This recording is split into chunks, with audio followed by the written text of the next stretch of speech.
شروع اللہ کا نام لے کر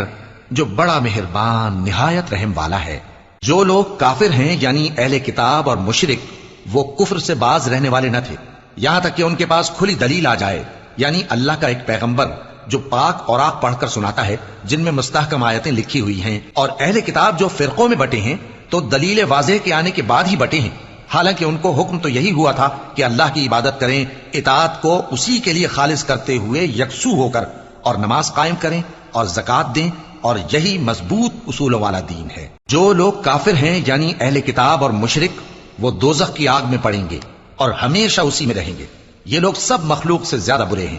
بے شک جو لوگ ایمان لائے اور نیک عمل کرتے رہے وہ تمام خلقت سے بہتر ہیں۔ ان کا صلہ ان کے پروردگار کے ہاں ہمیشہ رہنے کے باغ ہیں جن کے نیچے نہریں بہ رہی ہیں، ہمیشہ ہمیشہ ان میں رہیں گے، اللہ ان سے خوش اور وہ اس سے خوش۔